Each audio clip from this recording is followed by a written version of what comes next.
Accident एखादा झालेला जो आहे ती दुर्दैवी घटना आहे।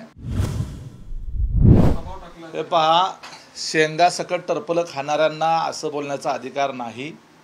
मुद्दा हा आहे की लोकप्रतिनिधीचं त्याच्या मतदारसंघामध्ये जर एखादा अपघात झाला, त्याची माहिती मिळाल्यानंतर ताबडतोब त्या ठिकाणी धाव घेणं हे उलट सकारात्मकतेनं घेतलं पाहिजे। आता तो ॲक्सिडेंट करणारा एका बड्या बापाचा पैसेवाल्याचा मुलगा होता। त्यांनी जो निर्घुणपणे एक प्रकारे दारू पिऊन गाडी चालवली, याच्या संदर्भात त्या संबंधित लोकप्रतिनिधीला माहीत असण्याचं काही कारण आहे का? आपल्याला सर्वांना सुद्धा मीडियामधून ही सगळी माहिती मिळाली। ताबडतोब उलट आणि आमचे आमदार जे आहेत सुनील टिंगरे हे ताबडतोब त्या ठिकाणी घटनास्थळी पोहोचले। उलट त्याच्याकरता त्यांचं अभिनंदन केलं पाहिजे। त्यांनी असं काही सांगितलं का की संबंधित त्या आरोपीला मदत करा? त्यांनी काही न्यायाधीशांना जाऊन सांगितलं का की याला लगेचच जामीन देऊन टाका? त्यामुळे आरोप करताना विचारपूर्वक केला पाहिजे।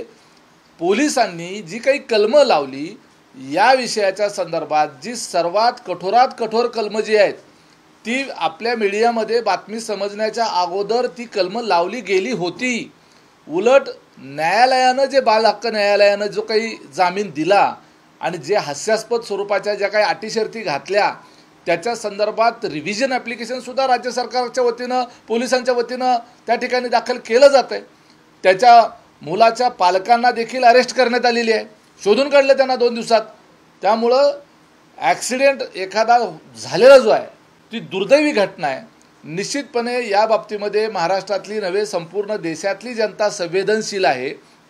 गरीब असो अगर श्रीमंत असो त्याला एकसारखा न्याय मिळाला पाहिजे, याच्याबद्दल दुमत असण्याचं कारण नाही। असाच आरोप तर विरोधी पक्षनेते वडट्टीवार देखील करतात। ते म्हणतात की आरोपीला फायदा पोहोचवण्यासाठी पुणे पोलिसांनी इतर तपासामध्ये मुद्दाम घोळ केलेला आहे।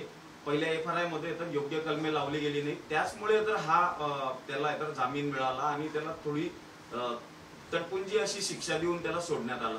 हा वडट्टीवार एक लक्षात घ्या, आपल्या देशामध्ये मायनर्स यांच्याकरता वेगळा कायदा आहे आणि त्याच्याकरता वेगळं न्यायालय देखील आहे। 18 वर्ष पूर्ण नसलेल्या जे कोणी असतात, मुलगा असो मुलगी असो, त्यांना आपण बाल हक्क न्यायालयामध्ये ज्यावेळेला ते एखादा अपराध करतात किंवा त्यांच्या हातून एखादा अपराध घडतो, गुन्हा घडतो, त्यावेळेला त्या न्यायालयाच्या पुढं त्यांना उभं केलं जातं। अपराधाचं स्वरूप कितीही गंभीर असलं तरी तो बाल अपराधी म्हणून तो कन्सिडर आपल्या कायद्याच्या भाषेत केला जातो।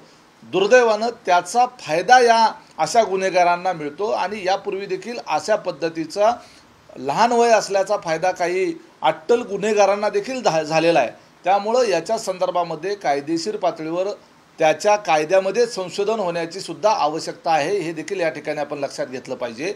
आणि संबंधित जो मायनर आहे त्याला फक्त 4 महिने कमी होते 18 वर्ष पूर्ण व्हायला।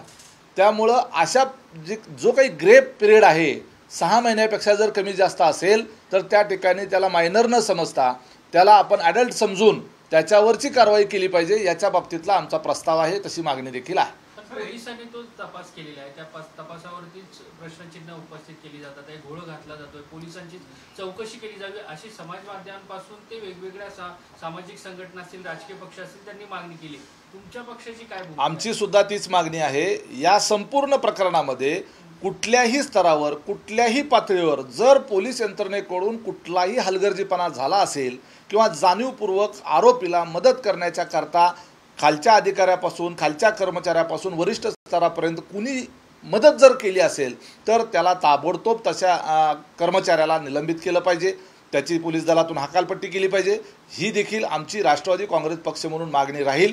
त्याच्या बाबतीमध्ये आवश्यकता असेल तर या प्रकरणाची वेगळ्यानं पोलिसांमधून कुणी या ठिकाणी त्या संबंधित आरोपीला मदत करण्याचा प्रयत्न केला का याची गृहमंत्र्यांनी चौकशी करता एक वेगळी समिती देखील त्या ठिकाणी नेमावी अशी आमची मागणी राहील। अंबादास दानवेंनी स्पष्ट म्हटलेलं आहे की 304चा जो कलम लावण्यात आला असं म्हटलंय गृहमंत्र्यांनी आणि पोलीस आयुक्तांनी, मात्र प्रत्यक्षात 304 लावण्यात आलेलं आहे, फसवण्यात आलेलं आहे सगळं। एक लक्षात घ्या, हा कायदेशीर क्लिष्टतेचा विषय आहे। 304 आणि 304 याच्या बाबतीमध्ये पुण्याच्या कमिशनरांनी व्यवस्थित प्रेस घेतलेली आहे।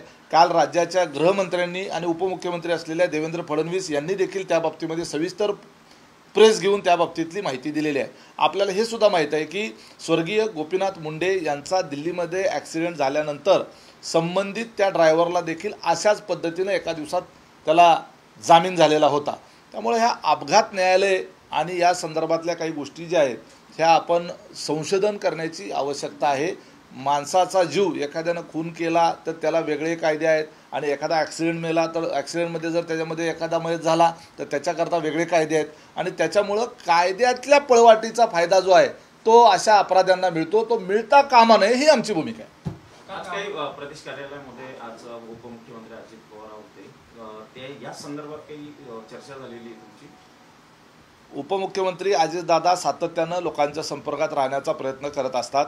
त्यांचं मुंबईमध्ये असल्यानंतर मंत्रालयामध्ये त्यांच्या स्वतःच्या शासकीय निवासस्थानी आणि पार्टी कार्यालयामध्ये कार्यकर्त्यांची कामं करण्याच्या दृष्टीने सर्वसामान्य नागरिकांची जे काही कामं असतील ती मुंबईत जे आलेले असतात त्यांची कामं करण्याच्या करता जी प्रशासनातली जी कामं असतात त्याकरता म्हणून ते येत असतात.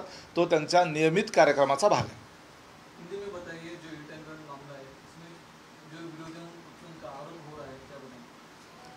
विरोधी पक्ष का काम ही है आरोप करना, लेकिन पुणे में जो दुर्दैवी स्वरूप की घटना जो घटी है उसके लिए जो गवर्नमेंट ने जो स्टेप्स ली है वो स्टेप्स में बाल हक न्यायालय जो है उसमें फिर से एक एप्लीकेशन वहाँ पे प्रस्तुत किया गया है कि जो पनिशमेंट बेल देने के तो बेल देते समय वहाँ के न्यायाधीश ने जो दी है निबंध लिखो, ट्रैफिक कंट्रोल करो, ये जो है ये हास्यास्पद है, इसलिए वहाँ पे रिवीजन डाली गई है.